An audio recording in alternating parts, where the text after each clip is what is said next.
it says, get your cart before you run your code, minecart. So this is, it looks like it's a command block that gives me a minecart, but it looks like I'm gonna need that. Lay down rails as you ride to the end of the tunnel.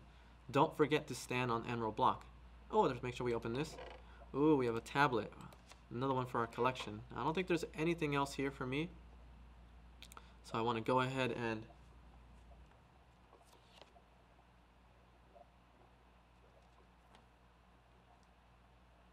we can edit this part out.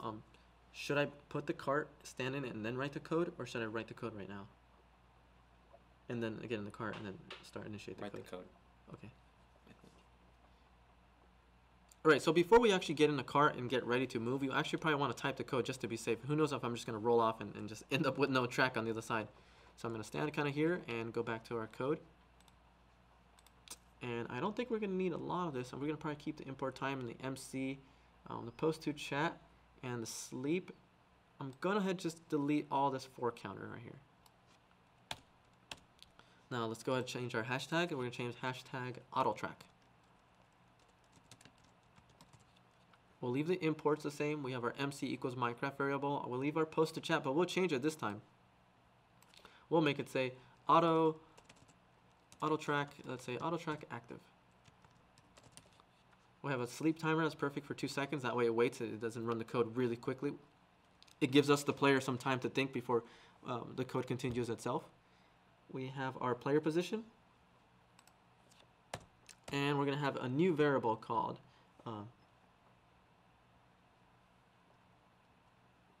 we'll call it Y value.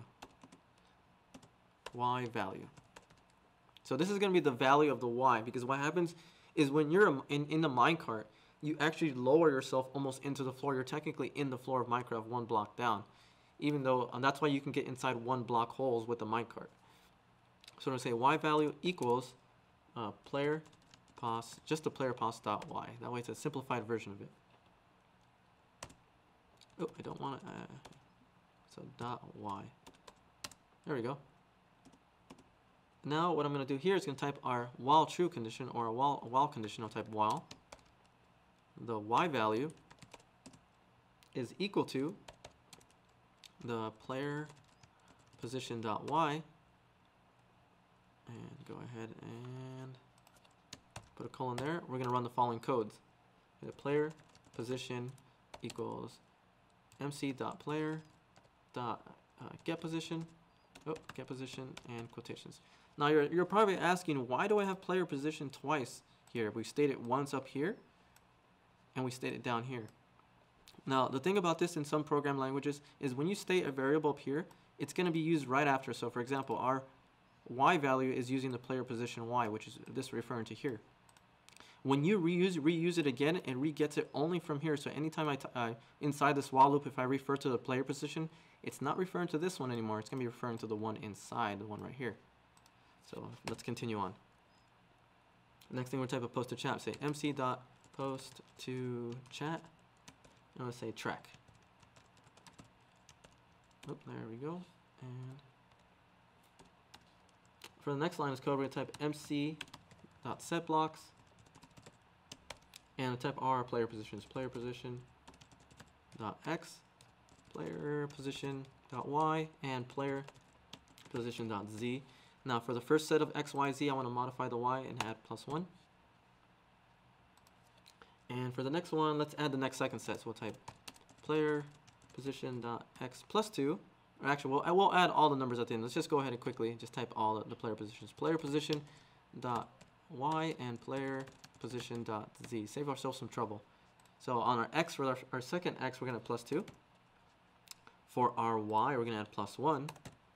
And for our last z, we're just going to leave as is, and we're going to add our IDs. So we're going to type 27, so it's going to be comma 27, and we're going to type another comma. Now what this is a data tag, or sometimes you can tell which way a mine track is facing. We want it to face a certain direction, and we're going to type 1 for this one. Now with the next line of code, I'm going to type another set of MC set blocks. Now this one's very similar, so like I said, just to save some time, I'm going to copy and paste my own code. So let's go ahead and just get that line of code and paste it one more time. Now let me double check and make sure our lines of code are correct. And for our second one, we actually wanted to place something a little different. And for here, and now you'll notice almost all our numbers are gonna be the same, except for our z's. The z's on our second MC set blocks are gonna be different. We're gonna add +1 to each. +1, and over here +1. Our data tags are also gonna be different. We're actually gonna just use 76. So it's gonna be comma 76. So there is some slight differences between our two MC set blocks.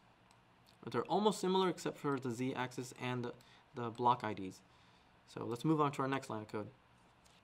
Now we're going to type our stand block. So we'll type a variable which will be stand block equals mc.getBlock parentheses all the player positions, player position.x, player positions.y, and player position.z. Now at this point, I'm assuming you were able to play a spell or type out player position extremely fast because we've typed it like a million times already.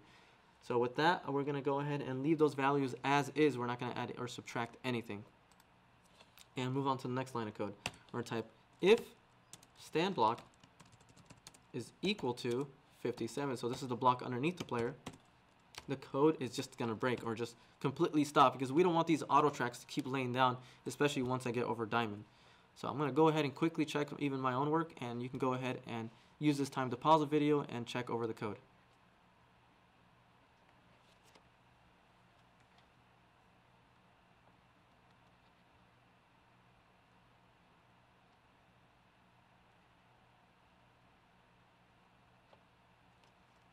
You can talk, I can edit this part. What were you going to say? If you place it from the side, the card won't roll. Go like this. Oh, because you stand back from on the side and then place also it. back on the side and place it like that? And then hop in it and it won't move. Because you're kind of giving momentum when you place it forward. I just want to make sure everything got right. If they get too close, they'll place it and the corner of it will be in their body. And it'll hold on, sometimes I'll have errors. I just want to make sure I got it all right. X, Y, Z's, X, Y, and Z plus 127, comma 1.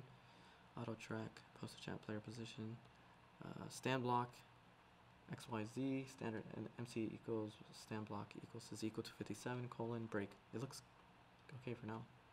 Yeah. Okay. Right, once you're done overviewing and checking your code, you can go ahead and save. And let's go back into Minecraft. Now, the tricky thing about minecarts is you do not want to roll away.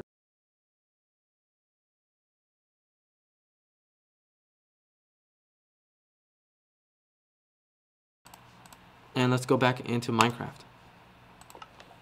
Now, the tricky thing about minecarts is you do not want to roll away before you have a chance to run your code. So stand off to the side a little bit before you replace your cart. So I'm going to stand right here. Oh, perfect. Okay, now if I jump in my cart, everything should be fine. And I'm not moving. As long as I don't press forward, everything should be fine. So at this point, I'm going to initiate or start my code. Sometimes /python MC. So if an auto track is active, it's going to be 2 seconds. It looks like I got something. And if I press forward, I should be getting, whoa, get some momentum. Whoa, that is very cool. Look how the tracks are building themselves. Very cool code. And I can look around at this point. As long as I hold the forward momentum. Whoa, check this place out. Now, it's a good thing I made this auto track program because I probably had to walk this whole way down this tunnel, and I don't want to do that.